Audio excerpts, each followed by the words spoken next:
Je vais vous inviter à voir au travers de cette dimension qu'on pourrait qualifier de la 5e dimension, la dimension de la foi.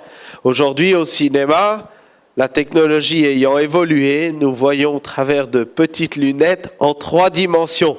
Ils ont réussi à rajouter sur le support de l'image, comme celui sur ce mur, en 2 dimensions, la largeur et la hauteur, et bien cette fois l'illusion de la profondeur. La 4e dimension étant le temps qui s'écoule. Ça au cinéma, ils ne peuvent pas le représenter parce que tout va plus vite que dans la réalité. Mais en tant que chrétiens, nous avons une dimension qui est encore bien plus profonde parce que c'est une dimension éternelle. C'est celle de la vision de la foi. Et si cette dimension est enlevée de la vie, alors nous n'avons pas le moyen d'espérer dans le secours du Seigneur. Et je vous invite pour la prédication de ce matin à lire un passage dans le livre des Nombres au chapitre 13. Et puis on lira à partir du verset 1. Alors j'ai pas le temps de tout lire, donc on prendra des parties de versets.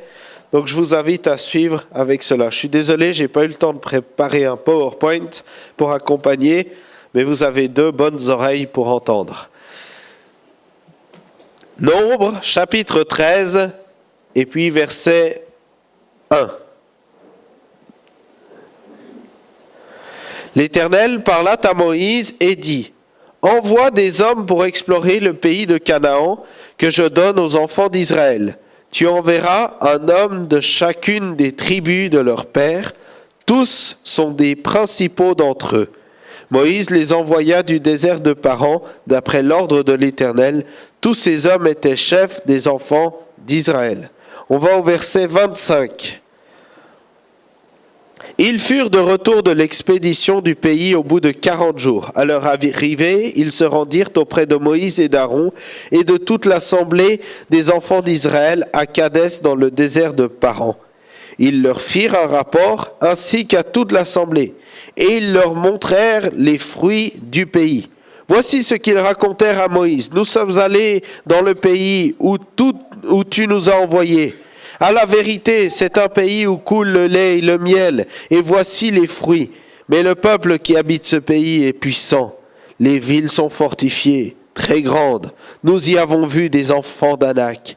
Les Amalécites habitent la contrée du Midi. Les Étiens, les Jébusiens et les Amoréens habitent les montagnes, et les Cananéens habitent près de la mer et le long du Jourdain. Caleb fit taire le peuple qui murmurait contre Moïse. Il dit : Montons, emparons-nous du pays, nous y serons vainqueurs. Mais les hommes qui étaient allés avec lui dirent : Nous ne pouvons pas monter contre ce peuple, car il est plus fort que nous. Et ils décrièrent devant les enfants d'Israël le pays qu'ils avaient exploré. Ils dirent : Le pays que nous avons parcouru pour l'explorer est un pays qui dévore ses habitants. Tous ceux que nous y avons vus sont des hommes de haute taille, et nous y avons vu les géants, enfants d'Anak, de la race des géants. Nous étions à nos yeux comme aux leurs, comme des sauterelles. Toute l'assemblée éleva la voix et poussa des cris, et le peuple pleura pendant la nuit. Tous les enfants d'Israël murmurèrent contre Moïse et contre Aaron, et toute l'assemblée dit : Que nous sommes-nous morts dans le pays d'Égypte, ou que nous sommes-nous morts dans ce désert ? Pourquoi l'Éternel nous fait-il aller dans ce pays où nous tombons par l'épée, où nos femmes et nos petits-enfants deviendront une proie ? Ne vaut-il pas mieux pour nous retourner en Égypte ? Ils se dirent l'un à l'autre : Nommons en chef et retournons en Égypte. Et puis, on continuera la lecture dans un moment. Voici le constat donc de 2 visions qui vont s'affronter quant au projet de Dieu. Mais j'ai envie de dire, quel dommage! Quel dommage que par rapport à ces difficultés-là, il y ait cette vision pessimiste qui se mette en avant. Cela ne faisait-il pas des siècles que Dieu avait promis à Abraham la terre d'Israël ? Cela ne faisait-il pas des siècles que Dieu avait manifesté sa grâce Et puis, ne venait-il pas de les tirer de ce pays d'Égypte, de les sortir de cette servitude? Bien sûr, ces choses, ils les ont vues. Et quelquefois dans notre vie, on peut avoir vu Dieu agir d'une manière puissante, réelle, concrète. Mais face à une réalité qui se présente devant nous, on en oublie la vérité de l'action de Dieu. Et la vie par la foi, c'est une confrontation sans cesse de la réalité du quotidien avec la vérité de la parole de Dieu. Qu'est-ce qui triomphe? Les réalités ou la vérité? Ou l'alliance des deux? La réalité de ce terrain, c'est effectivement les géants. La réalité de ce terrain, c'est le peuple puissant et nombreux, armé, les villes qui sont fortifiées, les fils d'Anak de cette race des géants. Mais la vérité de ce terrain, c'est également le lait et le miel, le bien et le bon. Ce terrain, ce peuple, ce pays merveilleux qui attend Israël, dont le fruit doit être porté à deux pour entraîner. Quand ils ont ramené au verset 23 le fruit de ce pays, ils étaient deux pour porter cette grappe de raisin, ce bout de vigne. À deux. Tellement le fruit est abondant. Et il y a une abondance dans la bénédiction de Dieu, mais il y a aussi des géants à combattre, à détruire. Et c'est une réalité quotidienne dans la vie de celui qui veut marcher par la foi. Moïse n'a pas envoyé n'importe qui. Moïse a choisi des hommes capables parmi tout le peuple d'Israël. Jésus n'a pas envoyé n'importe qui. Jésus nous a confié à nous une mission parce qu'il nous en juge lui-même capables. Jésus dit à ses disciples, comme à nous, la paix soit avec vous. Comme le Père m'a envoyé, moi aussi je vous envoie. Et il précisera comme des brebis au milieu des loups. Il précisera également qu'il nous envoie avec la folie de la prédication. Face à la soi-disant sagesse de ce monde, qu'il nous envoie comme des témoins, qu'il nous envoie avec la puissance de son esprit, c'est-à-dire son œuvre avec nous. Il nous est même dit à la fin du livre de l'évangile de Marc, le Seigneur travaillait avec eux. J'aime cette expression, parce que s'il travaille, le Seigneur travaille également. Et si le Seigneur ne travaille pas avec nous, Jésus a dit lui-même, sans moi, vous ne pouvez rien faire. Et il y a cette réalité du terrain. Oui, il nous faut conquérir des géants. Oui, il y a des villes fortifiées face à nous. C'est la réalité de notre quotidien. Mais par rapport à cette réalité, l'apôtre Paul dira, qui nous séparera de l'amour de Christ ? Sera-ce la hauteur, sera-ce les tribulations, l'angoisse, la persécution, la faim, la nudité, le péril ou l'épée? Qui nous séparera? Mais dans toutes ces choses, nous sommes plus que vainqueurs par celui qui nous a aimés. Oui, il y a le regard de la foi, le regard de cette cinquième dimension, si j'ose appeler cela comme ça, qui nous fait regarder au travers du prisme de la vérité de la parole de Dieu, qui nous fait affronter ces géants avec la promesse que Dieu va nous donner ce pays. Ces hommes étaient tous les 12 envoyés, des hommes capables, des hommes forts, des hommes qui vont aller jusqu'au bout de la tâche qui leur est confiée. Mais parmi ces hommes, seuls 2 vont garder la bonne perspective. Tout le reste ne va être lié que dans ce que leurs yeux voient dans l'immédiat. Ils ne voient pas la profondeur des choses. Ils ne voient pas la réalité des choses qui se cachent derrière simplement ce que nos yeux voient. Mais n'est-ce pas là le regard de la foi, mon frère, ma sœur? Dans la vie, avec quels yeux regardes-tu toutes choses? Élève ton regard. Vois au travers du regard de Christ qui a pour toi un projet parfait, un projet éternel de gloire. Pas un projet terrestre de gloire, pas un projet ponctuel de gloire. Oh, peut-être c'est la difficulté, les géants sont là. Mais il y a un projet éternel de gloire. Il y a une place qui t'attend là-haut dans le ciel. Et c'est à cela qu'il faut travailler sur la terre. C'est à cela, pour la gloire de notre Maître, qu'il faut œuvrer, qu'il faut mettre tous nos efforts en action. Par rapport à cette réaction négative, voilà qu'ils vont dire, nommons un chef et retournons. C'est-à-dire, on refuse le chef que Dieu nous a donné, on refuse l'ordre que Dieu a prévu, on refuse l'autorité, tout ce qui nous vient de Dieu, on va se gérer nous-mêmes, appeler un chef selon notre cœur et retourner de là où Dieu nous a sortis. Mais quelle tristesse de voir des vies qui, après avoir couru un certain temps avec le Seigneur, après avoir vécu des expériences fortes, retournent à de ce monde dans lequel Dieu les avait libérés. Veillons, et cela à cause de quoi? D'où vient ce retour en arrière? N'est-ce pas une perte de la vision des choses face aux adversités de la vie? La foi du plus grand nombre se refroidira. On l'a entendu ce matin. Trouverai-je encore la foi, dira Jésus. Il y a de quoi perdre la foi, mais il y a de quoi la conserver, parce qu'il y a une espérance qui ne trompe point. Jésus dira, « Quiconque ne porte pas sa croix et ne me suit pas ne peut pas être mon disciple.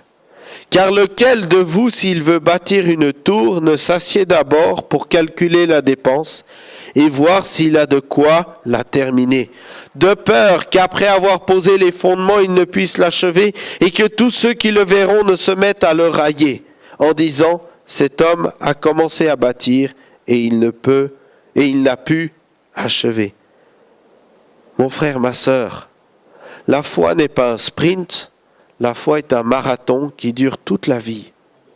C'est un engagement dans lequel le Seigneur ne nous coule pas, ne nous accuse pas, mais dans lequel il veut nous entraîner à marcher, à développer une vision nouvelle. Nous avons plusieurs fois cette expression qui revient dans la parole de Dieu, qu'il illumine les yeux de votre cœur, qu'il allume un feu nouveau. Tous ces éléments qui nous parlent ici d'une vie intérieure, d'une vie intime avec le Maître. Qu'il est nécessaire de raviver, d'alimenter, de nourrir, qu'il est nécessaire de muscler, qu'il est nécessaire d'entraîner pour pouvoir résister. Que ce soit au moment de la difficulté, de l'adversité, le levier indispensable pour pouvoir passer au travers de l'épreuve. Nommons un chef et retournons en Égypte. Oh, c'est tellement facile en apparence. Mais heureusement que Dieu n'a pas accepté cela, parce que sinon, vous et moi ne serions pas là ce matin.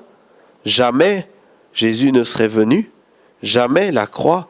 Le plan du salut devait arriver, ce peuple devait rentrer en Israël.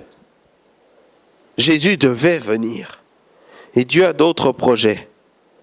Et il va conduire ce peuple à aller de l'avant. On va lire au verset 5 du chapitre 14. Moïse et Aaron tombèrent sur leur visage en présence de toute l'assemblée réunie des enfants d'Israël. Et parmi ceux qui avaient exploré le pays, Josué, fils de Nun, et Caleb, fils de Jéphuné, déchirèrent leurs vêtements. Et ils parlèrent ainsi à toute l'assemblée des enfants d'Israël. Le pays que nous avons parcouru pour l'explorer est un pays très bon, excellent. Si l'Éternel nous est favorable, il nous mènera dans ce pays et nous le donnera. C'est un pays où coule le lait et le miel. Seulement ne soyez point rebelles contre l'Éternel et ne craignez point les gens du pays, car ils nous serviront de pâture. Ils n'ont plus d'ombrage pour les couvrir. L'Éternel est avec nous. Ne les craignez point. Toute l'assemblée parlait de les lapider. Lorsque la gloire de l'Éternel apparut sur la tente d'assignation devant tous les enfants d'Israël. Ils avaient prévu de les lapider face au langage de la foi. Le langage du raisonnement humain est plein de force pour contrer celui de la foi. Oh, on peut discuter avec Dieu. Combien d'hommes et de femmes résistent lorsqu'ils entendent l'évangile? Et pourtant, cela n'empêche pas que cet évangile est la vérité. Dieu a un projet éternel, c'est une réalité, que tu le veuilles ou non. Dieu a un projet pour ta vie, une vie par la foi, lui faisant confiance, c'est une réalité que tu le veuilles ou non. Peut-être tu es en train de dire, c'est trop difficile, je ne veux plus. Je ne peux plus avancer. Mais ce que tu es en train de dire n'est pas le langage de la foi. C'est le langage de la difficulté face à l'adversité. C'est le langage de ta réalité aujourd'hui. Mais il y a un autre langage qui existe. Celui de plier le genou devant Dieu, comme l'ont fait Moïse, Aaron, Josué et Caleb. Et pliant le genou devant Dieu, ils ont vu la gloire de Dieu. Ils ont vu la gloire de Dieu. Bien sûr, la gloire de Dieu se manifeste également dans la difficulté, l'adversité, mais c'est de là même qu'elle est le plus manifeste. Lorsque tout va bien, on ne se rend pas compte de la bénédiction de Dieu. Mais lorsqu'au milieu de la difficulté, il y a le secours, mais alors nos yeux s'ouvrent, notre foi est fortifiée et nous n'avons qu'un seul désir, être ravivés encore davantage. La gloire de Dieu s'est manifestée et ainsi ils ont décidé, enfin du moins ils ont été contraints de ne plus les lapider. Mais si la gloire de Dieu s'est manifestée, elle a été également suivie d'une condamnation pour ce peuple rebelle. Si on lit au verset 36 de ce chapitre 14, les hommes que Moïse avait envoyés pour explorer le pays et qui à leur retour avaient fait murmurer contre lui toute l'assemblée en décriant le pays, ces hommes qui avaient décrié le pays moururent, frappés d'une plaie devant l'Éternel. Josué, fils de Nun, et Caleb, fils de Jephuné, restèrent seuls vivants parmi ces hommes qui étaient allés explorer le pays.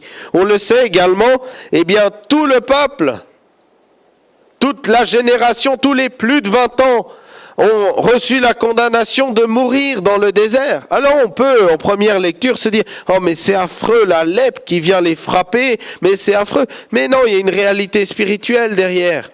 Sans Jésus, mon frère, ma sœur, sans la dimension de la foi, sans cette vue, mais tu es mort. L'échéance est irrémédiable, inévitable. C'est la mort. Bien plus que la mort physique, la condamnation pour toujours. Au moment où il y a eu le péché qui est entré dans l'humanité, Dieu n'a-t-il pas dit, le jour où vous mangerez ce fruit, vous mourrez? Pourtant, ils ne sont pas morts le jour même. Mais ils sont entrés dans un processus de mort. La vie sans le regard de la foi, c'est entré dans un processus de mort parce qu'il n'y a plus l'assurance de la vie éternelle, parce qu'il n'y a plus la perspective du retour de Jésus, la perspective de la gloire de Dieu. Ils étaient déjà morts.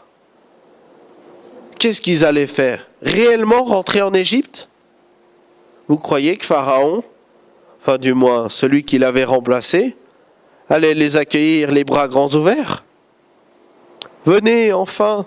Bon, c'est vrai, toute notre armée est morte, vous êtes partis avec nos richesses.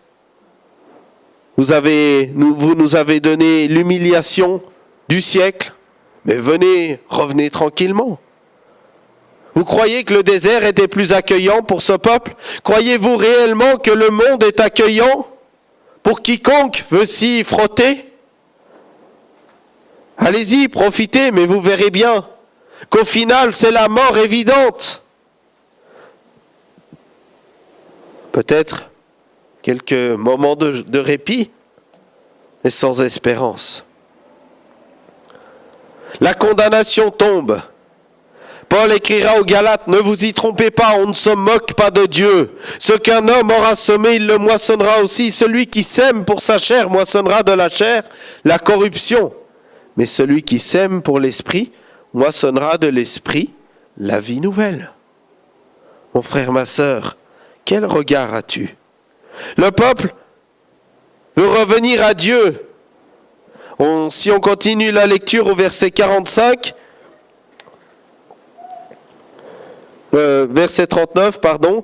Moïse rapporta ces choses à tous les enfants d'Israël, et le peuple fut dans une grande désolation. Ils se levèrent de bon matin et montèrent au sommet de la montagne en disant, nous voici, nous monterons au lieu dont a parlé l'Éternel, car nous avons péché. Moïse dit, pourquoi transgressez-vous l'ordre de l'Éternel?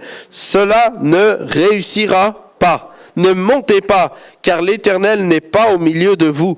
Ne vous faites pas battre par vos ennemis, car les Amalécites et les Cananéens sont là devant vous, et vous tomberez par l'épée, parce que vous vous êtes détournés de l'Éternel. L'Éternel ne sera point avec vous. Ils s'obstinèrent et montèrent au sommet de la montagne, mais l'arche de l'Alliance et Moïse ne sortirent point du milieu du camp. Alors descendirent les Amalécites et les Cananéens qui habitaient cette montagne. Ils les bâtirent et les taillèrent en pièces jusqu'à Horma. Ils ont voulu à un moment donné, une lueur d'espoir, revenir à l'Éternel. Mais cette fois, non pas comme Dieu avait dit, mais à leur façon. C'est-à-dire qu'ils ont voulu, dans leur malice, dans leur mensonge, mettre Dieu de leur côté. Mais ça ne marche pas ainsi, mon frère, ma sœur. Lorsqu'on revient, comme on l'a fait ce matin, comme le frère l'a dit, il faut s'éprouver. Il faut s'abandonner, il faut examiner sa conscience, il faut passer par la reconnaissance de la seigneurie de Christ et non pas de notre seigneurie. C'est pas à nous de dire à Dieu comment il faut faire. C'est à nous d'accepter les plans de Dieu, même s'ils sont contraires dans l'immédiat à ce que nous estimons bon et intelligent pour nous. Dieu dira un jour à Job, veux-tu m'instruire? Veux-tu m'instruire? Mon frère, ma sœur, veux-tu instruire Dieu? Veux-tu lui dire à lui ce qu'il faut faire pour toi? Ou veux-tu laisser le Seigneur te montrer, ouvrir les yeux de la foi pour pénétrer dans ce que lui a prévu pour toi? Mais ça change tout. Et ce peuple s'est obstiné. Et ça a été pour eux la mort. Pourtant, ils ont voulu. Leur volonté était juste, se rapprocher de Dieu. Mais les moyens mis en œuvre étaient faux. Il n'y a qu'un seul chemin qui nous conduise au Père. C'est Jésus-Christ. C'est la croix. L'Épître aux Hébreux nous dit encore, « Veillez à ce que nul ne se prive de la grâce de Dieu, à ce qu'aucune racine d'amertume pousse des rejetons, ne produise du trouble et que plusieurs ne soient affectés. À ce qu'il n'y ait ni impudicité ni profane comme Ésaü qui pour un mais vendit son droit d'aînesse. Vous savez que plus tard, voulant obtenir la bénédiction, il fut rejeté, quoiqu'il la sollicita avec larmes, car son repentir ne put avoir aucun effet. Ce n'est pas une attitude religieuse que Jésus recherche. C'est une obéissance sans concession. C'est entrer dans cette vérité qui est la parole de Dieu. Alors, on l'a eu en parole ce matin, mais j'aimerais conclure avec cela. Jésus qui dira dans Matthieu 24, « Et parce que l'iniquité se sera accrue, la charité ou l'amour du plus grand nombre se refroidira. Mais celui qui persévérera jusqu'à la fin sera sauvé, car cette bonne nouvelle du royaume sera prêchée dans le monde entier pour servir de témoignage à toutes les nations. Alors viendra la fin. » Josué et Caleb sont les deux seuls à être entrés dans le territoire promis de Dieu.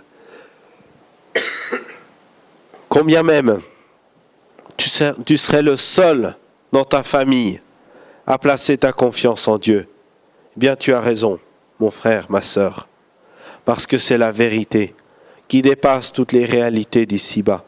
Combien même tu ne comprendrais pas ce qui t'arrive présentement, ce qui bouleverse ta vie, il y a une vérité qui est au-delà. Jésus. Jésus qui nous a promis de nous fortifier. Jésus qui nous a promis le vrai repos, le seul repos. Jésus qui nous assure du pardon des péchés par son sang qui a coulé. Jésus qui nous prépare une place. Jésus qui revient. Mais voilà le message de vérité qui te permet de traverser toutes les réalités des épreuves avec une foi renouvelée, une paix divine. Prions. Merci Seigneur pour ta parole. Merci pour ce récit qui nous montre combien tes plans sont au-dessus de tous les projets humains. Il y a des forteresses, des géants, il y a des défis, il y a des réalités qui nous sont quotidiennes. Mais il y a également cette vérité qui est celle de ta parole. Folie, mais sagesse. Folie pour ce monde qui se perd, mais sagesse pour celui qui a les yeux de la foi, qui voit au travers de ta parole, afin de pouvoir marcher en nouveauté de vie. Oui, Seigneur, nous ne sommes pas sur terre pour vivre mieux que les autres, ou moins bien. Nous ne sommes pas sur terre pour réussir tout ce que nous entreprenons d'une manière humaine, pour avoir quelques gloires ou quelques privilèges supplémentaires. C'est pas cela la foi, c'est pas cela la bénédiction d'en haut.